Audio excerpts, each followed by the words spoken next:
So just want to start welcoming people in. All the attendees. We'll just wait a minute or two for everybody to get in. And if on Facebook, we're actually going to be watching on YouTube Live today. So I'm just going to set that all up for everybody. So glad everybody's here. And yep, we'll start in about 30 seconds.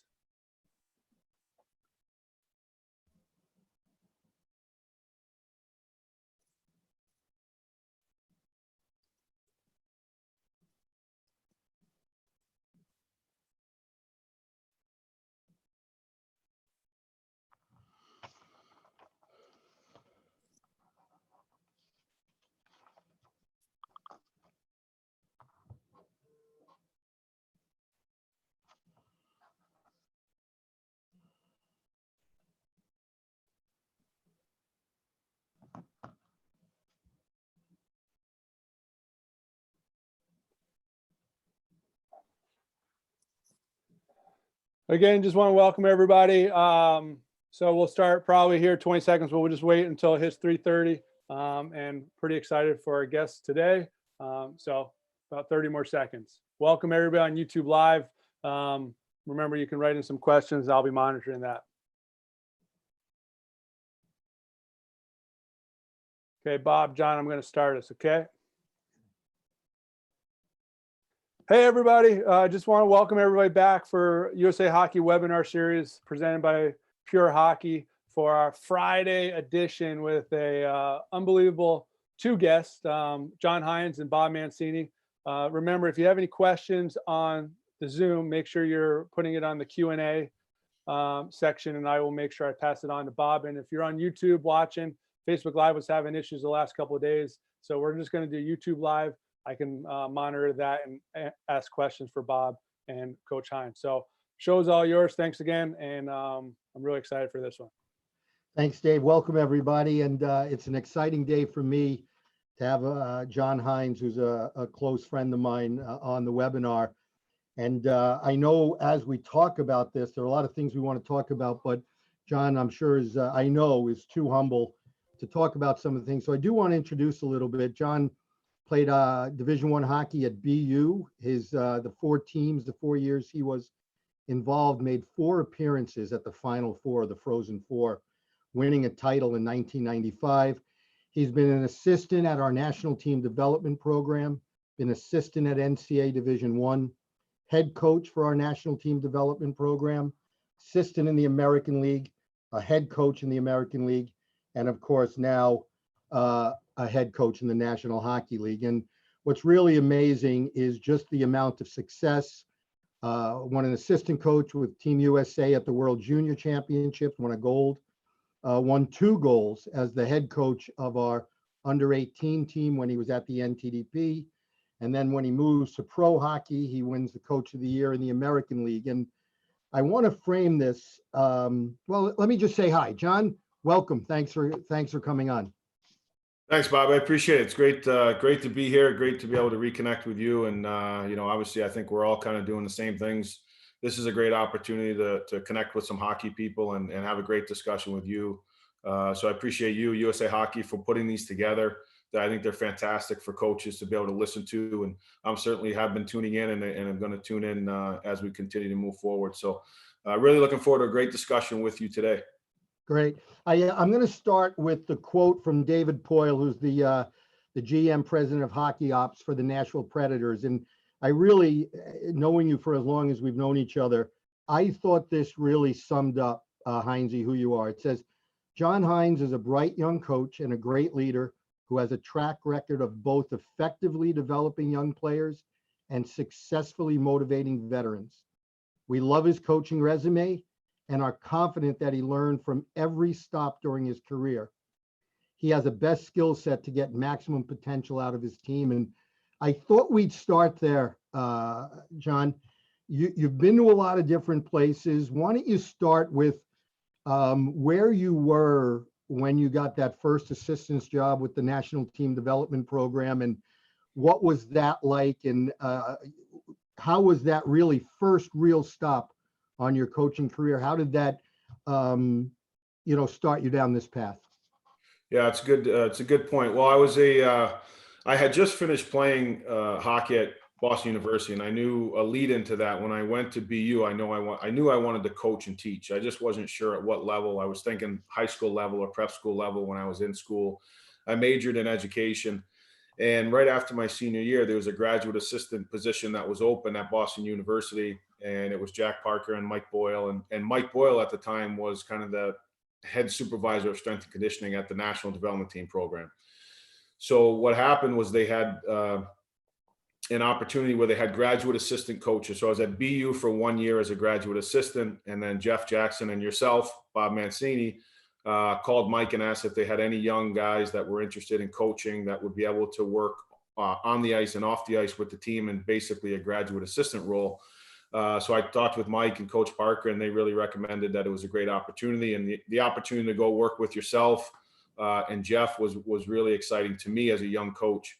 So I decided to go out and was fortunate enough to get the position at the National Team Development Program. And it was a real unique experience. You know, for me, you had from a hockey perspective, responsibility wise, you were working off ice in the weight room with the teams. You were learning from the head coaches and the assistant coaches that were ahead of us. And you're in one building where you have two coaching staffs, which is really unique when you think about a lot of coaching setups. There's usually one staff and one group. So as a young person, a young coach, to be able to come in and have access to the resources that you had at the program, the types of coaches that were there, it was every day you were learning in staff meetings, and you had multiple opportunities and people to talk the game with and learn from, and also learn the different styles of the coaches that you were working under. And then from a hockey standpoint, as a young coach, you couldn't get any better situation. You had access to junior hockey, major junior hockey, international hockey, college hockey. So as a young coach, you're in this environment where you're seeing all levels of hockey throughout the world. So it was really the foundation of my coaching experience started with the national team as a graduate assistant. Yeah, it's interesting. I think you bring up a real good point because, when I look back, or when we all look back at that time, there weren't a lot of specialty coaches, right? So you were doing everything, right? You were in the weight room, you were with one team, you were with the other team. It was more than just you're going to be there and you're going to be in this little portion of coaching, or, oh, we're going to bring in John Hynes and he's going to be in charge of the defense. It wasn't like that at all. No, it wasn't by any means. And you were, like you said, you were doing skill work. You were working with forwards or D. You were working with two different teams. You had to be responsible for video. I mean, I remember taping the games, and sometimes you're on the bench, sometimes you're not on the bench.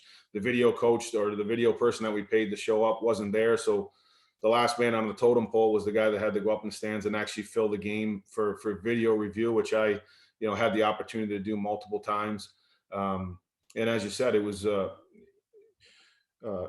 depth of your coaching experience was fantastic. And the one thing I'd like to add just about the program, I think the visionary of USA Hockey and Jeff and yourself, that, there's not many places for young coaches to get into the game. And, the National Team Development Program provided that. It wasn't only a great stepping stone and experience for the players that are involved, but I think for the coaches and staff, it was an exceptional experience. And to date, it still has that legacy, I think, of allowing young coaches to come in, grow in all aspects of the coaching profession. And then from there, being able to have guys come up from a coaching tree. Yeah, no, that's very true. And it's such fond memories for all of us. So then you left after a couple of years, you left and you went to college hockey. And then what's interesting is you were an assistant in college hockey. I think you were at Lowell the first time. Yeah. And then you came back. Was there anything about college hockey or anything about the difference in the players that changed your outlook that second stint when you came back to the National Team Development Program? Yeah, it's a good question. No, I went with 1 year with Tim Whitehead at UMass Lowell for a year, which was a fantastic experience with him. But my heart was still, like, I still really had a lot of interest in coaching at the national program, and really, really trying to get, I valued the different experiences that you had. I valued the international experience. Also, when you're at the national program, I think, there's so much more coaching that's involved. It's a longer season. There's more games. There's different experiences. that you get, I think, outside of college hockey. And again, like I said, I really valued the camaraderie of the coaches and having multiple coaches, and also access to different coaches from the national program. So that really kind of drew me back in, and I had the opportunity to go back with Mike Eves, who was a fantastic, another mentor of mine that through USA Hockey and through the national program had a big impact and imprint on my career. And I really, and the big thing too is the players at the national program. It was like the age, the high talent level, and the desire, like everything's still available to them, whether it's college hockey, major, junior. The aspirations they have and the hunger they have to be able to be coached and improve was really exciting. And it's just different. Sometimes when you're coaching at college, you have maybe your junior, senior guys that they know, they're going to be moving on to the business world as opposed to professional hockey. It just really intrigued me that at the national program, the level of player and the hunger the players had to develop and try to maximize their potential was really intriguing to me. And I really enjoyed that aspect of the job. What about the international part of it in terms of learning from international coaches? I think sometimes a lot of coaches, and I think, John, this is going to be so good for young coaches who want to come up and hear about these experiences, because you said to me yesterday on the phone, and it's true, too often as we're coming up the coaching ladder, we get a job and then we're in that job and all we know is one head coach or one boss or one situation. And especially we talk so much today about how generalists have so much more to add to situations, and sometimes specialists. And certainly your career looks in that, how or reflects that. How much of the international hockey did you take or learn, or how much of it did it open your eyes, to be competing against the Finns and the Swedes and the Russians and the Czechs and those teams? Yeah, the international the international part of the game was really intriguing, and I used to love going over to the U18 World Championships or the World Junior Championships or the 4 or 5 nations events. Just you kind of had your own games, but you could sit up and you're watching how other teams practice or what they emphasize in practice. You're breaking down in the video different systems, different types of special teams. And internationally, you kind of see every country has a little bit different way of going about how they play, style of play, what makes them win. And it was a great benefit there from how they practiced, how they played. And when you're in those environments too, you can see some youth practices and meet people. But one of the things I really tried to do was, over the course of time, when you spend time there, you start to see some repetitive coaches or guys that have been through there. So I was able to make some connections with, some Finnish coaches and Swedish coaches that today, a couple of Russian coaches that you're still involved with. And I remember one of my last years at the national program, I had one of the Finnish international coaches come over and spend a week and stay at my house and watch our team practice and really learn from him. So those connections, and again, as a young coach, to be exposed to those different things, different people, different cultures, was of tremendous value. I think in understanding, and also nowadays how to relate to players that come from those countries, because you've had the experience of either playing against them or going there and seeing what the hockey culture is like. Yeah, it's so true. And I hate to put you on the spot here, because there's one thing in particular that really stands out in my mind. But you experimented when you were the head coach at the NTDP. I specifically remember you experimenting with pregame warmups a little bit differently than a lot of times we look at them here. Do you remember that? Can you share a little bit of that with us? Maybe what your mindset was at the time? Yeah, for sure. I got a little bit of that from the Finns and the Russians, and what it was just their emphasis on off ice training and getting your mind and your body prepared to play, prepared to compete at a high level. And a lot of it was what you did in some of the pregame warmups, as opposed to just doing like continuous warmups. Some of them were maybe handball, some explosive things, a couple competitive situations that you do in addition to just stretching and jogging and those things to activate the mind, activate the body, and get guys mentally ready to go. And then the other thing I had noticed over times was, particularly the Finns, they were so difficult to play against. every time they played them, whether they had a highly talented team or a team that maybe on paper didn't look as good. But I think they were at the forefront of some of the physical development and mindset things, and a little bit on the on ice warm up, like the 15 minutes before practice or before the game started, was just incorporating one little small competitive drill in the warm up where it might be a shot and it just turned into a 2-on-2 down low in the corner. There was one shot and then they were done. And again, it was just activating the mind and body and trying to see if it was beneficial. Could it work in North America? Could it work with American players? And that's one of the benefits of being at the national program, but it also was just a little bit different of an identity too, is what you wanted to be as a coach. How did the players react to that? Because that's a very different thing, right? I mean, I know even in youth hockey, which the national team players are, right? I mean, they're still youth players, really. But I know even in youth hockey, trying to do some things like that, like, all right, we're going to play a small area game as a game warmer because we only got 3 minutes or 5 minutes. And I wouldn't say pushback, but just, oh my God, that's so different than putting kids in two lines, one pass, one-on-one. How did the national team players, and I know you prefaced it earlier by saying just how open they are to training, but that's a pretty bold difference, or a pretty unique perspective on warm-up. How was that received?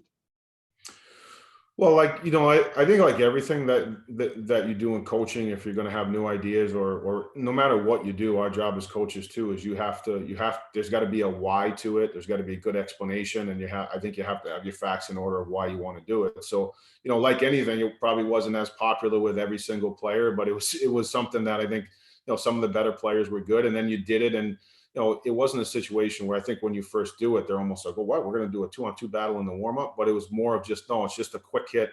And then once they got it, they understood what it was and really talked about, with our team. And one of the things we wanted was a growth mindset with those kids was we have access to all this information, all these new things, let's give it a shot, see if it works, see if we like it. And it wound up being, in one of the teams, the team that won the gold medal, the 88th birthday, it became one of the staples of what they did. And eventually they took pride in it. And it was almost kind of their thing. Like it was a little bit almost where the other team's looking down on our end going, what are these guys doing? And it was something that, for that particular group of players, it was great. And I did find some benefit in it for sure. Yeah. It's interesting how when you find that thing as a coach and the players get to it, it does become identity as in form, and you can really build on that, which is just fantastic. And you mentioned the differences between coaching players at the NTDP and coaching college hockey a little bit, but and you've referenced a little bit of this, but I want to hit it again to see if maybe you could list, if there are 2 or 3 things.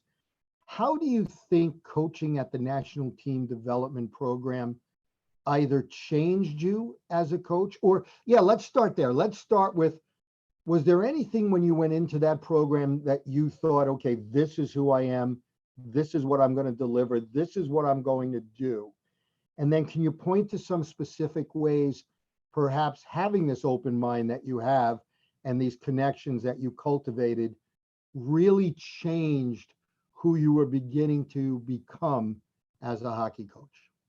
Yeah, I would say that the national team really set the foundation for my coaching, and I was young when I went in there. I was basically one year out of college, so I didn't necessarily have a lot of philosophies when I got there, other than having been around Jack Parker and Mike Boyle and Kurti Hassan and all these coaches at Boston University that were fantastic, and my high school coach. But you kind of came in with, there's a certain way that you want your team to present itself. You want to be a team that is going to have strong work ethic and demand effort and intensity and work ethic and those things, kind of the basics that you get. And I had tremendous experiences, but that's all I knew as a player.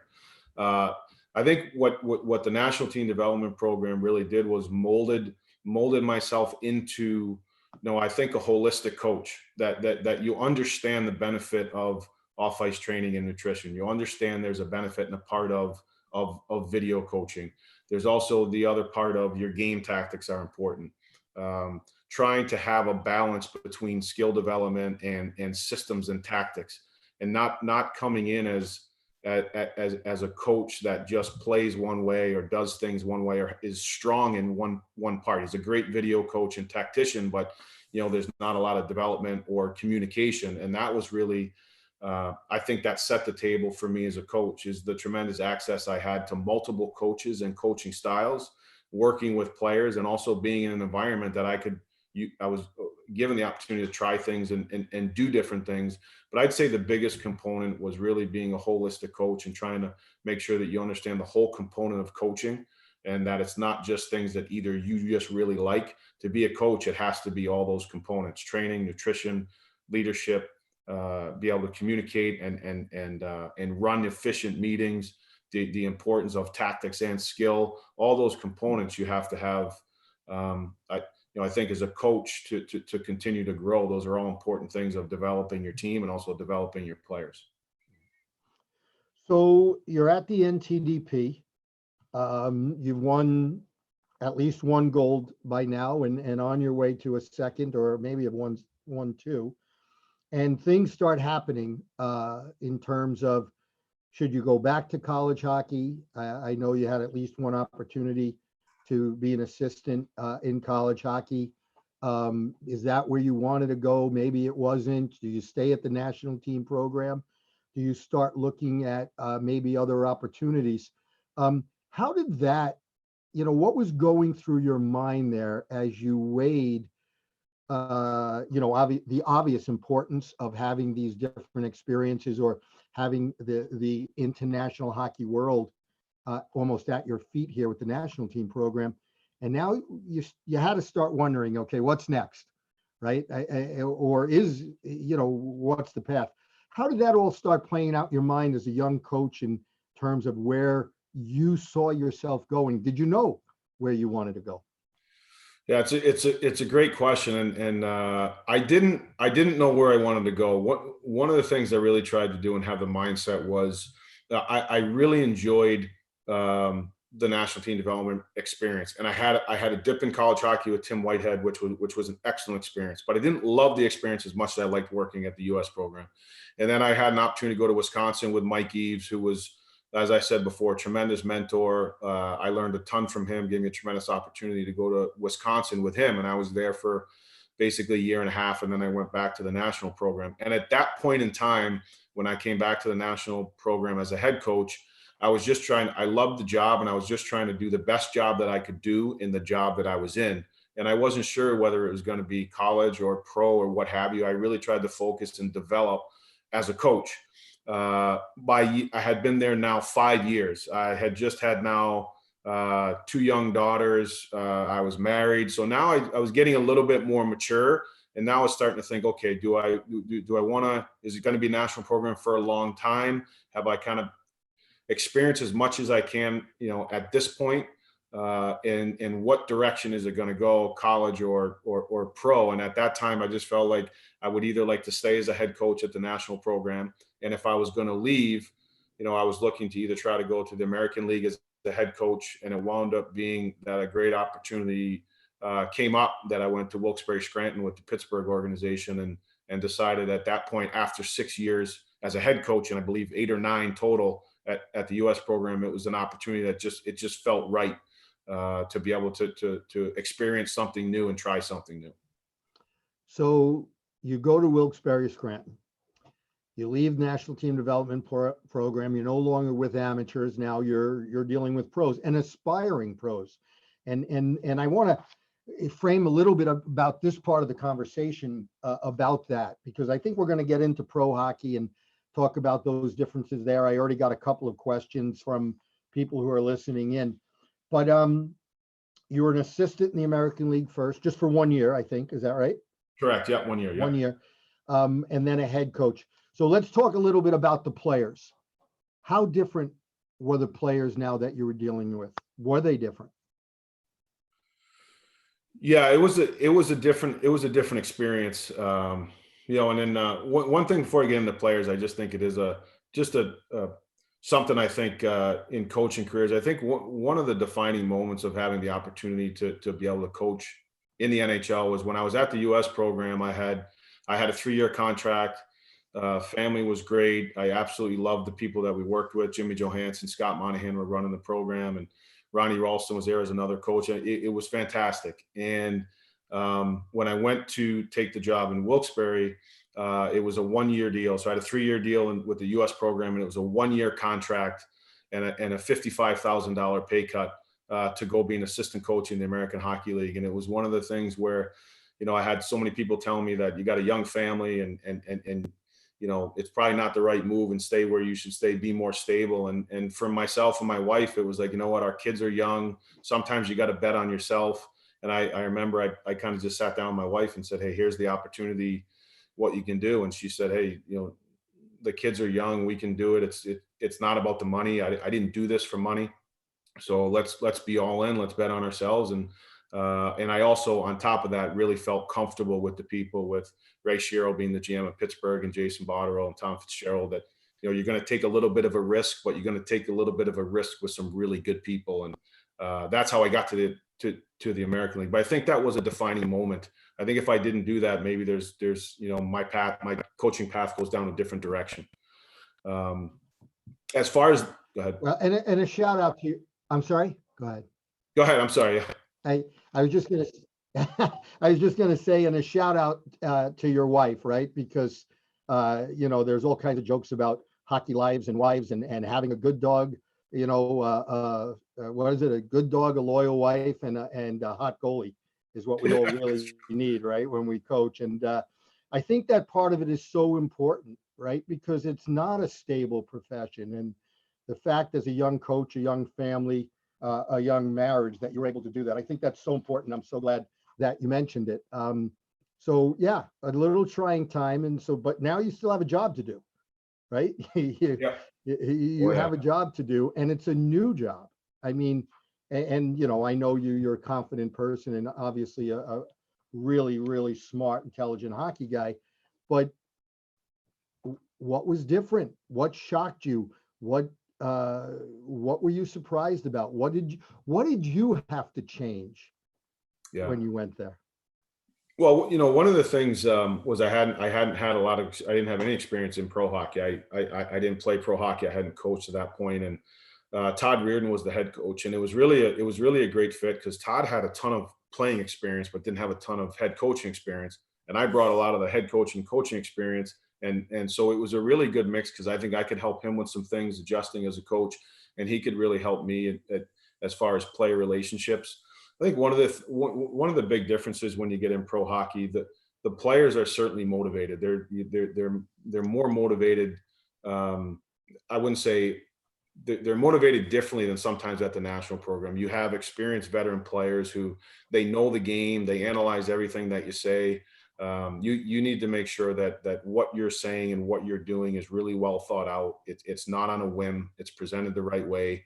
It's backed up with facts, and you can really deliver it in a way that makes sense to them. And then you have, some younger guys on your team. They're particularly in the American League, they're trying to find their way. Some of them are just coming out of college or junior, and it was very similar. There was some very similar situations to the national program, and these kids are living on their own for the first time and don't have any resources. So that was a real benefit and a real strength. But coaching pro hockey, it's challenging in the sense that when if you're going to introduce new things and you're going to try new things, that there really needs to be a well thought out process, a real strong delivery, and a lot of it there too is the higher you get or the more experienced the players you deal with. It's communicating with them, and it's really having a strong plan, and you have to be able to deliver that in conviction and with a way that's going to get them to buy in. Sometimes with 16, 17, 18-year-olds, it's a little bit easier, where you can get those guys to be able to do what you want. Where at this level, it's about, in the American League, it's relationships, it's knowledge of the game, it's how hard you work, it's communicating with the players, and it's really staying on the cutting edge of what you're doing. Because if not, you're dealing with guys that are the best in their profession, and they expect that from the coach. Yeah, players know, right? As you coach longer and longer, right, you realize players know. And it's interesting because even at the youth level, I always joke with parents, and we do, obviously we do youth hockey, and you want to know who the best players on the team are. Ask the players. There's no bias. The players will always know, right? And as you get older, as the players go into pro hockey, they know because it is their livelihood. So John, it's interesting as we've talked about this, and now moving in the American League and National League players, I have a number of questions. My phone's blowing up a little bit here, and I do want to get to them because I think it's right about in our discussion where these become relevant. This one is, have you seen significant changes in the past 20 years in the terms of the coachability of players due to generational differences? So, everybody talks about the different generations. I don't even know what we are, Generation Z we're in now, or Y or X or whatever. But, have you seen a difference, and what are those differences, and how have you had to adjust? Yeah, certainly. I think that there's definitely, it's been about 20 years now. There's definitely been a lot of change in how you deal with players. And, I'll give you a couple examples before I get in. Like we have Pekka Rinne on our team here in Nashville. He's 37 years old. And then you have Dante Fabro, who's 21 years old. So you're dealing with those type of guys. But if you talk about like Pekka Rinne, it's like he wants to practice and he's fine with long meetings, and you can coach him hard and you can tell him exactly what you feel, and he wants that and expects that. But I think when you look at your ability to communicate with players, I think that players are so much more knowledgeable, even younger players now with access to the internet. And there's, that's one, I think you have to be aware of that, of how you can communicate with them, what their attention spans are like, and trying to have short, quick meetings, present in different ways. Yeah, I think more than ever, you have to find ways to capture their attention, but it's got to be short, quick, to the point, and varied ways, I think, as far as communicating with the players. The other part is I think you have to take time to explain the why. Why are we doing this? What's the benefit? What's going on? How it's going to help them. And I think that's a huge part of working with the players and also communicating. I think the other big component is there's so much individualism, I think, that goes on in today's world now with, TikTok and Instagram and Twitter and YouTube, and, is the concept of team and understanding how important and what it means to be on a team and play for a team and play for your teammates and play for the coaches. I think that more and more now, sometimes it gets to be a little bit more individual and highlight real things, as opposed to the essence of a team and coachability and the importance of how much your coaches and your teammates and the people that you're around every day should matter. I think those would probably be the biggest differences and adaptations that I found, if in a short explanation. Yeah, no, that's great. This person had a little bit of follow-up and said, do you have any recommendations to youth coaches about how to adjust their coaching style to stay relevant? And before I'll let you think about that just for 30 seconds and also share with you a conversation I had yesterday with a mutual friend of ours, Jimmy Hunt. And Jim listened to a webinar we did on Wednesday with Marcus Åkerblom of the Swedish Ice Hockey Federation. And he said something very interesting about today's player. He said, as a coach, it's our job to deal with today's player and who they are, not our job to bemoan the fact that they're different from the past or from other players or from a previous generation. And Jimmy and I talked a little bit about what a wonderful nugget of information that is for young coaches. Hey, we can't sit around and say, oh, it was better when players were like this. This is what we're dealing with. And it's our job to adjust. Do you have, I think you did a great job of explaining it. Do you have maybe one other thing that you might share with everybody? Because I think your point about the why is very, very important. And I think your point about knowing is very, very important. And maybe we've answered this guy's question already, but I do want to at least say, is there anything else you would say to him when you say stay relevant? Yeah, I think it also goes back to understanding today's athlete, whether it's pro or youth, the influences that are around them, what excites them, what can you do as coaches to try to keep that excitement of the game going, Try to understand how you need to communicate with them, whether that's through, webinars or video, the things that capture their attention. I think it's our jobs to try to make sure that we continue to evolve. And, one of the things I would also say, just the mindset, I really like that comment of not coaching today's player and not bemoaning the fact of that you wish they were like the guy that you had 3 years ago that had great work ethic, he did whatever you want him, and he was the ideal player. It's dealing with the people now. And, I've had a great experience of working with Ray Shero, and now I'm with David Poyle, who's one of the longest tenured, if not the longest tenured general manager in the NHL, most wins. And, he's a guy that always says to me, he says, I'm the oldest guy in the room, but I'm curious. I want to know about this. I want to know about analytics. I want to know about sports performance. And here's a guy that, it's not saying, hey, this is what we did when we won the President's Trophy, John. It's, I want you to bring new ideas. I want us to be constantly on the cutting edge of what we want to do. And, I think that's what it takes, whether it's the youth level or the National Hockey League, to be able to continue to help players grow and have good teams and be a relevant coach.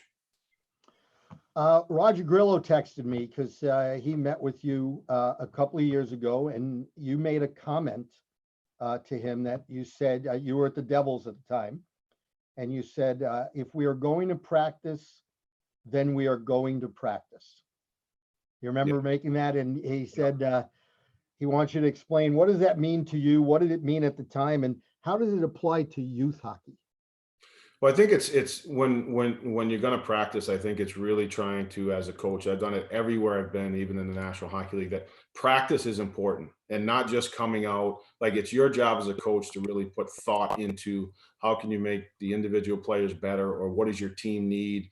Does it need energy? Does it need offensive skill? Is it small games? Is it whatever it is? I think it's important as a coach to recognize that, but then putting in and really showing as a coach your work ethic to get ready for it, the passion level you have in practice, the energy, how you communicate, well thought out things that you're going to do are really important.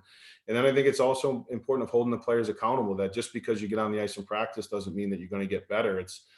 We want to practice for improvement. When we come out here, we want to practice, with the intention of improving. And that was something that I kind of learned as a young age as a coach. And I really believe that today, whether it's a 45-minute youth practice or an hour youth practice or a 25-minute pregame skate in the NHL, is that, when we come out, it's our passing execution, the pace that we want to have, the attention to detail that we want to practice with. Those all have to be important. And then it's also our job as a coach is to make it interesting and make it fun. But the importance of practice is a big part. So when we are going to go out, we're going to go out with the intention of improving and having fun.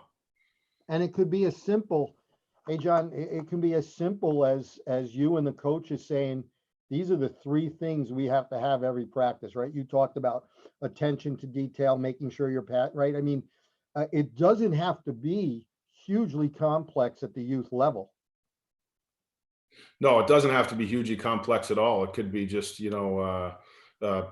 skating and pace, execution and passing, or bearing down on scoring.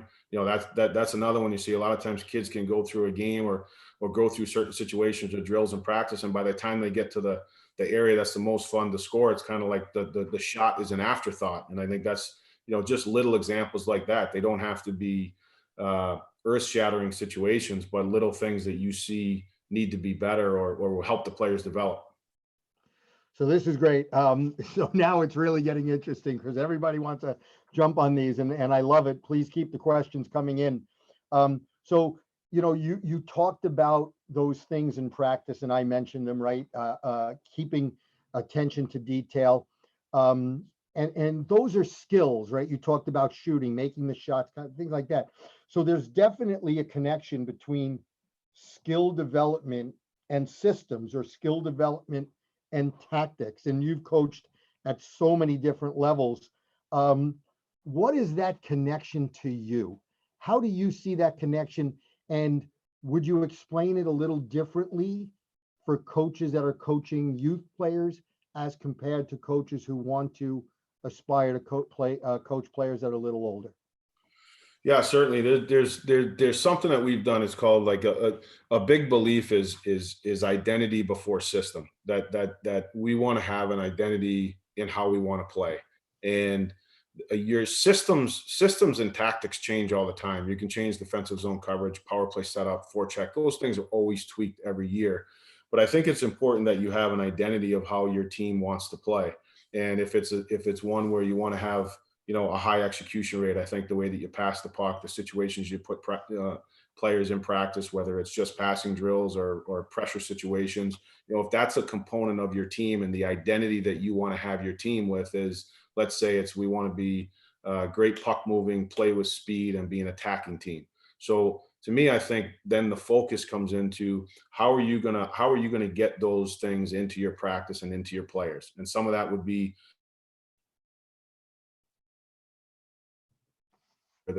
where there's limited time and space, or there's pressure situations in practice. Those things are really important. You guys got me on that or no?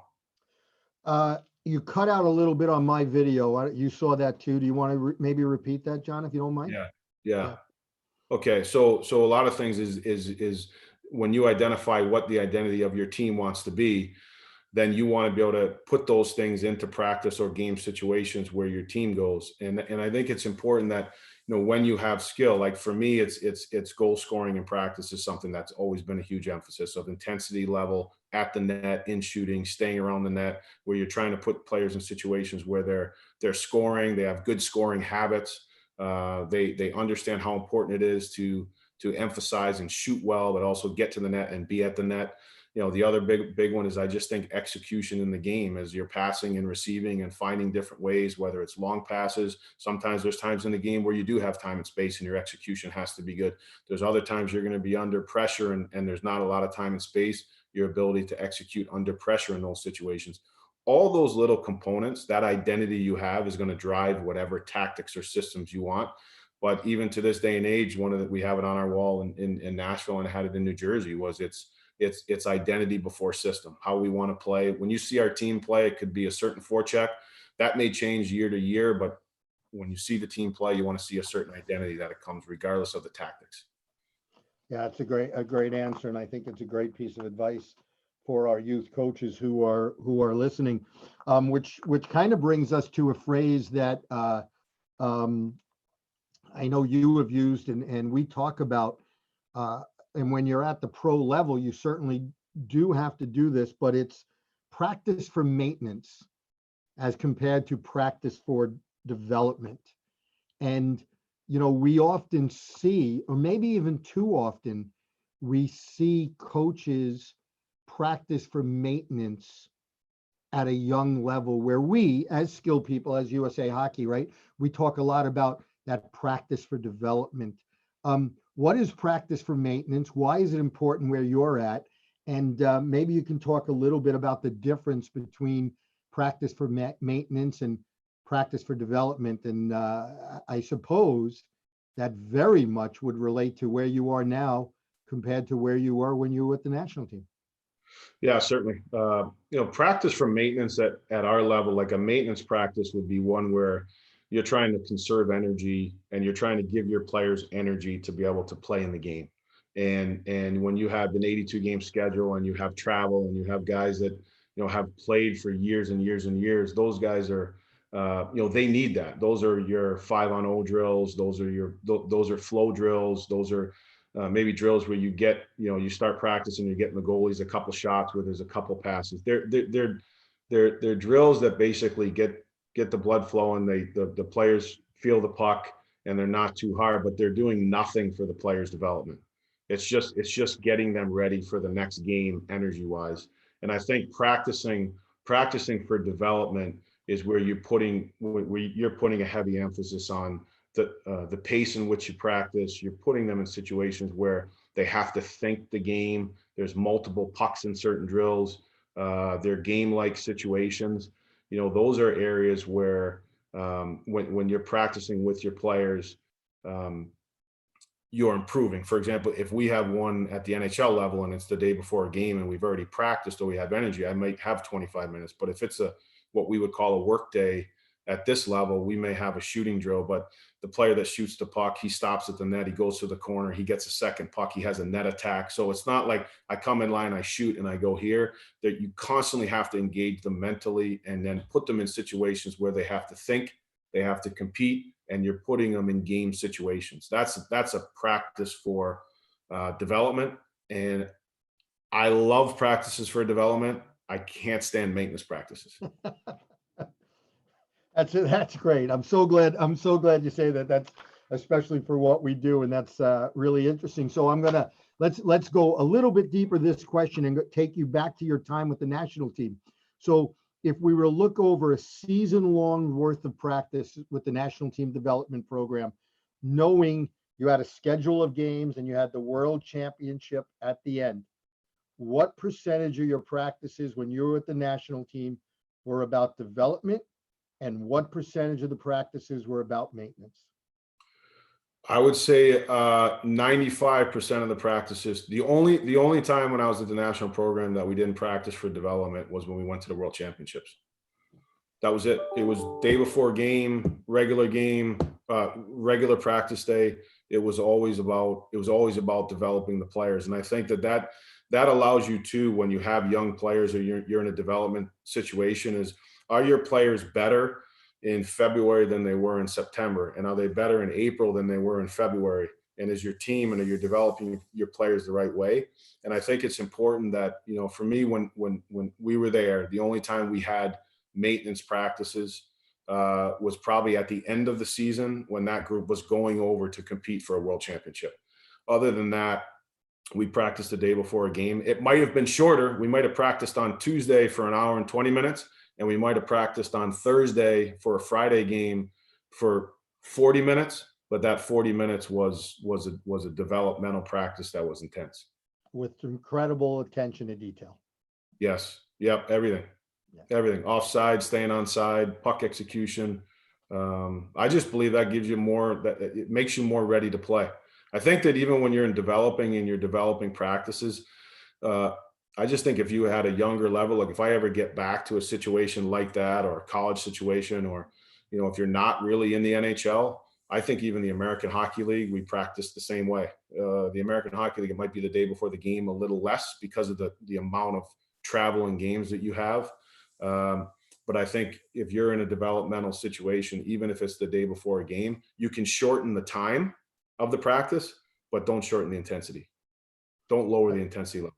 Yeah, that's great. And so I had a big smile on my face, one, because it's such a fantastic message, but two, because you Terriers all stick together so much, and Roushie's all over me, that I gave one of my other colleagues credit, but not him, about his question. So I'm sure I'm going to get a and I don't mean to. It's a personal rule that I usually don't like to be in a room with two Terriers at the same time, but what about the players? If you were to talk to coaches, maybe parents, maybe players, what single attribute or attributes do the best players have? Let's say they're self-starters. They're self-starters. They love the game. They love everything about the game, as far as whether it's how they train off the ice, how they practice, they're coachable. I think it's the things that don't take talent. I think those are the things that the higher end players that you see, that I've had the opportunity to work with, that's what they're like. That would probably be the biggest attribute I would say that they have, is they have a passion. They have a passion for the game, and they have a passion to compete. And then because of that drives everything else that they do. So, which directly relates to when you talked earlier about motivation, right? About the pro players being motivated. I mean, there's a reason why you can have that self-motivation. If you have that kind of passion, you love the game. And I think we probably would be remiss a little bit not to maybe look at this a little bit deeper, and let's talk about fun for a second. Because I've had this conversation with many NHL coaches, and tell me about fun and engagement at the National Hockey League level, and you and your players. And I know there's confrontation, and I know there's differences of opinion, but what about fun? Does fun have any place at hockey in your level? Yeah, it does. I think it has. I mean, fun has a place at every level. And even though you're in the National Hockey League and there's a lot of pressure and coaches, players, performance, whatever it may be, it's you want to have an environment that people want to be able to come to the rink. You want to have an environment that guys feel comfortable. And you think about, I think one of the things at the pro level is sometimes guys have families, they have outside pressures. Like the rink is somewhere you want them to come. They can come in and have breakfast. They talk. There's some camaraderie. I think you want to be able to have an environment, how you run your meetings, how you run your practices, that guys really enjoy it. And that it's a place that they kind of come. Like it's a little bit of like a boys club where you can come in and that's your group. And that's one component of it. I think the other part of fun too is you have to find different ways to be able to break up the monotony of the season, whether it's, sometimes we might go on a road trip and have a team bowling session on the road and have team camaraderie. When I was with New Jersey, we went to West Point, we went to the Naval Academy like for 3 or 4 days. We organized some poker tournaments. We had opportunities where we had competitions and games. I think it's really important that you're trying to find ways to be able to make it fun and create relationships outside of the game, and here we just, like in Nashville, we just had a Zoom call. We had all players, all their families, all their wives, and all our staff all on one Zoom call and just checked in, see how everyone's doing and making sure that it was fun. People were out grilling. Some people were having a drink. Some people were relaxing. And, that's all part of this whole thing it's hockey. And I think you can get the most out of people and have a better environment when you can sprinkle some fun, some different activities, get to know people and try to create a real positive environment. And then when it does come to business and it does come to certain things, there's some relationships there. But I also think people know that, you as the coach or the gentleman, you have a family and you have kids and you're not some guy that's just behind the desk and shows up on the ice and shows up behind the bench. There's more to life than that. And we try to make sure we have that in our organization. That's fantastic. I got a couple of other questions and it's 4:20. We got 10 minutes and I want to get to them. There's a video of you coaching the New Jersey Devils working on a 1-3-1 power play, and you're using small area games to do it. Tell us a little bit about the benefits of small area games, your philosophy on using them and why you think they're important. Let's just talk about it at the NHL level. Yeah. Huge believer in small games, huge believer in one puck drills and game situations. So coming up, have always used them. And now that I'm in the NHL, it's something where they're great for development. They're great for thinking the game. They're great for incorporating skills and things that you want. And one of the things in pro hockey is it does get monotonous. So we actually start a lot of our practices with a small game.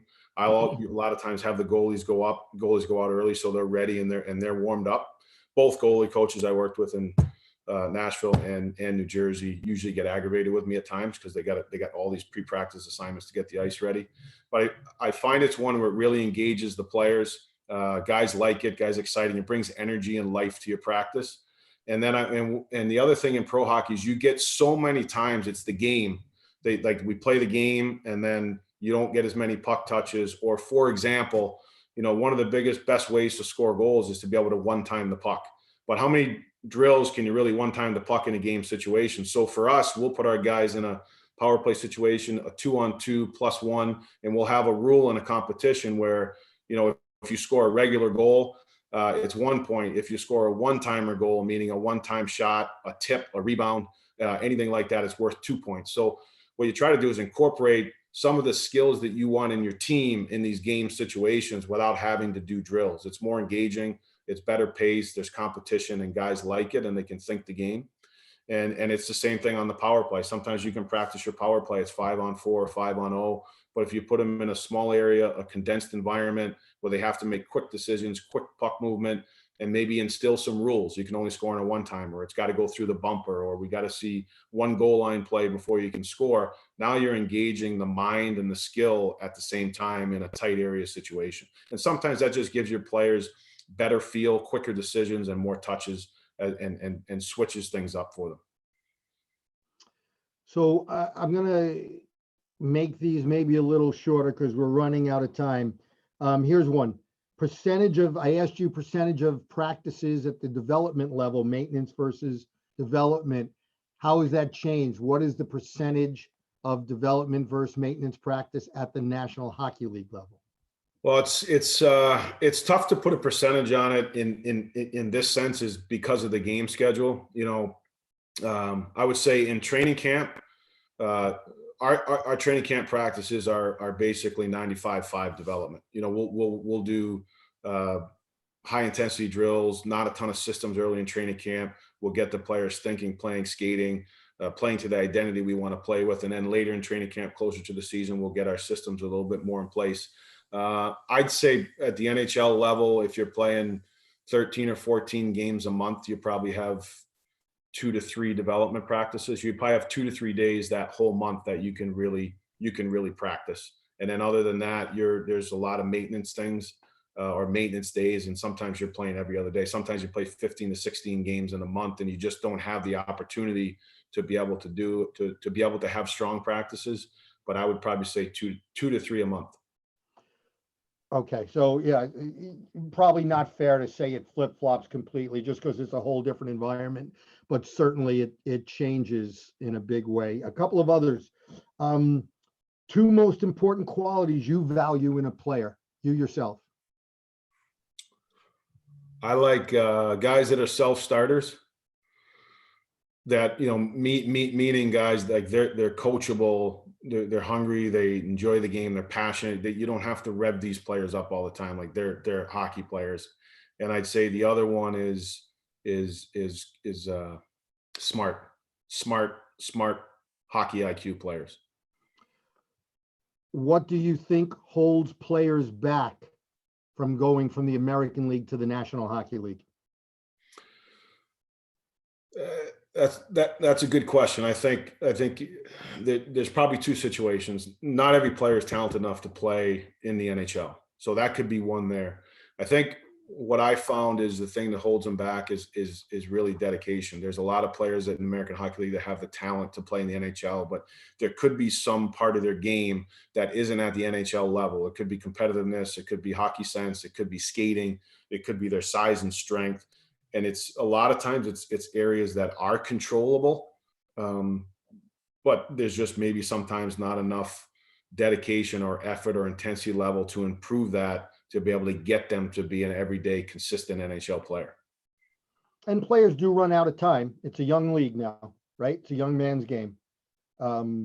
We see that a lot where players might run out of time. Okay, what about something that you think holds coaches back from advancing their careers at any level, junior to NCAA, NCAA, the American League to the National Hockey League? And I don't know if you want to answer this, maybe you don't, but do you see anything? Maybe we should flip-flop the question.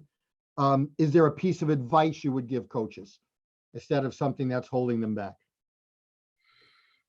Yeah, I think I think the ability to take feedback and sometimes take constructive feedback is really important. That, sometimes you could be a highly successful coach that wins a lot and produces players or whatnot, but sometimes it's a situation where, is there a reason why you're not? Is it the way that you deal with people? Is it that you need to go? You need to leave where you are to experience something different to help you get to another level. Sometimes it's hard. I just think it's hard sometimes for people that like people have families, and it's a tough business, and you can have success in the area that you are. And I think just thinking that just because I'm a successful coach, record wise or player wise, I can continue to advance. There's other things. It's how you deal with people. It's the connection and network you have.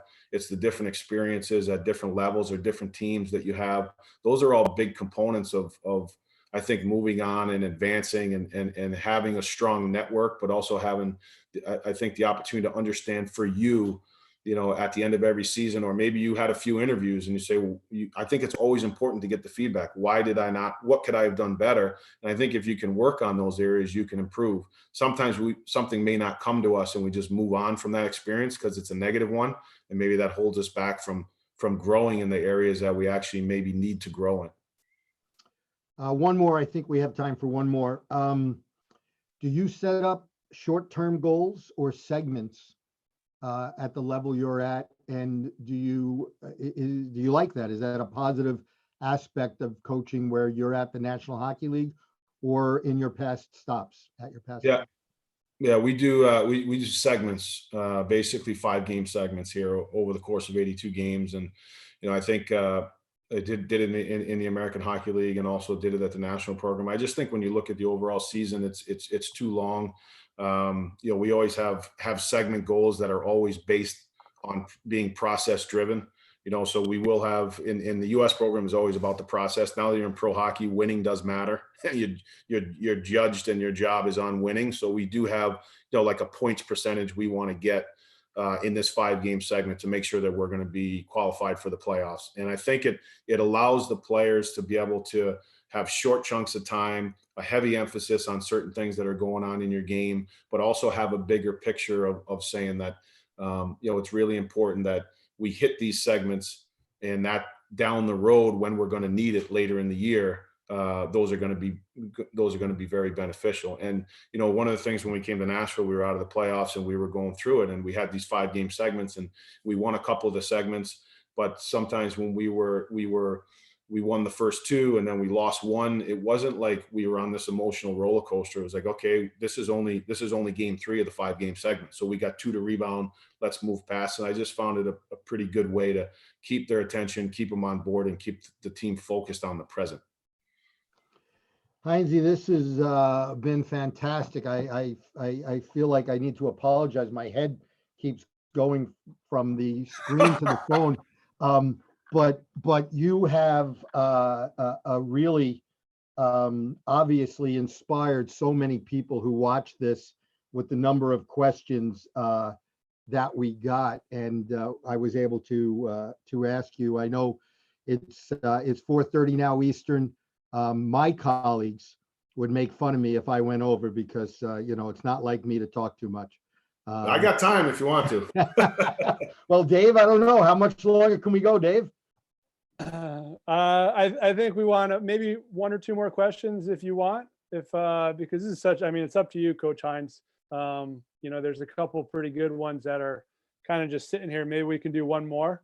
There's one. I got as much time as we need, guys. I'm in quarantine. Yeah, we all know that, right? No, we'll ask one more, Hynes. We appreciate your time and respect your time very much. Do you have any good examples of how to educate parents of youth players on the priority of skill and development over wins? Yeah, that's a tricky one, because it's I guess I would say this. I think it's important to always be able to, if you can, as much use examples or past history. I know, like the USA Hockey with the American Development Model, the examples that they have, what they bring to the table as far as development and individual skill development and age appropriate development. I think it's important to try to constantly educate it. And I know that it's difficult. I even remember at the national program, it was difficult. It's probably the hardest job of a youth coach, to be able to probably fight the bias of sometimes players and sometimes parents. And you may do skill development, you may be doing all the right things, but you don't win. And I also realize that takes sometimes. That's hard to go through too, because winning is also fun, and that it kind of adds to what you're doing. So I think it's as best as possible is try to combine, a high priority on skill and development and the player's love for the game. And then I think the winning is you have to recognize that winning is part of it, but it cannot be the priority. It has to be a secondary attribute to those components of developing a player or having a youth environment that's going to be productive for the players down the road. And I guess my last point would be, maybe you put yourself out there a little bit and say, look, I'm not here to use the players. I'm here to develop the players. And this is a proven fact that if we go about this way, they're going to be a better player, and their future is going to be better because of it. As hard as that is, I think it's true. All right, one more, Dave, because this is really good. We're going to end with this one, I promise. How do you balance the length of the leash you give to a player versus the player's accountability or accountability of that player? And is it different now at the National Hockey League level compared to when you're at the national team development program?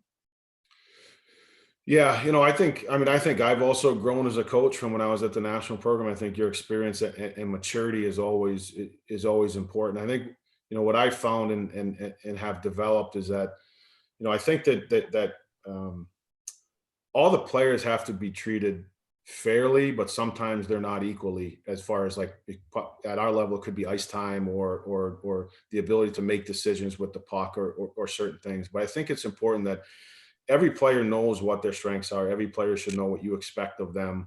Everyone should know the areas that you are trying to help them get better in. And I think when you see players making repetitive mistakes, I think it's your job as a coach to be able to communicate it. I think it's always almost like a two-strike thing. I think it's important to communicate with the players that, this behavior, this decision, this effort level, whatever it is, good or bad, needs to change. And I'm going to give you an opportunity to change it, but I want you to clearly know what it is. And then if the player does change it, it's good. If they don't change it, then I think the leash gets shortened. And then I think it just depends really on the type of player and I think the situation. And I think there's two. Effort level, the leash is really short. Decisions and the ability to play offense and the ability that some high-end players feel that they need, some leeway that they need, I think is really important to give it to them. But I think when it comes down to, playing for the team, their intensity level, their practice habits, all those things that are controllable, there's usually a shorter leash than it is for the ability to go out and play the game. I'm so glad we took one more. That's gold. Hynesy, I appreciate it. It was a lot of fun, just like we had hoped and thought it would be. And we all, you're very important to all of us at USA Hockey, both as a person and obviously as a professional. And we wish you tremendous success in Nashville. And it's great seeing you, great talking to you. Thank you for coming on. Well, I appreciate it. Thank you guys for doing this. And like I said, I think this is great for coaches, for all of us. I'm going to tune in to Blash and Nate, see if I can get some stuff from those guys coming through. And it was great to connect and talk hockey with you too, Bob. I miss it. So, but I certainly appreciate everything that USA Hockey is doing for the coaches, the youth programs, the American development model. It's fantastic. I think you can see the growth of our games going the right way, and anything I can ever do or any time to give back is something that I take a lot of pride in. USA Hockey's been the foundation and springboard of my career, and there's so many great people involved that do anything to help out. So thanks for having me on. Dave? That was awesome. You did a lot. We have like probably 100 nuggets of good information from you. Good thing we recorded it. So much appreciated. Great talk. Thanks again, Bob. So next week, Coach Hynes kind of alluded to it, that next Friday we have Coach Jeff Blashill from the Detroit Red Wings. He's going to be here talking. So that he's going to talk about teaching fundamental habits. And earlier in the week on Tuesday, we have Jay Verity, who's coaching the American Hockey League in Tucson for the Tucson Roadrunners. And he's going to talk about team identity. So it's going to perfectly sit into what Coach Hynes was talking about, identity before system. And then on Wednesday, we have Ask the ADM Manager. So we'll have a handful of ADM managers on, and you can ask any questions that you want. We'll kind of just go through what they see life on the road. I think will be a really interesting conversation to see where we go from there. And then on Thursday, Scott Clemenson, goaltender, coach for the New Jersey Devils development team, national champion winning Eagle. Sorry, Coach Hynes. Yeah, he's going to be on with Steve Thompson. So really much appreciated for the two of you. Thank you so much for watching the USA Hockey webinar series, and we wish you a great weekend. But we also want to thank all our first responders and the people in the hospitals and the truckers that are helping, keep our country going. So thank you for everybody there. So thanks. Have a good one.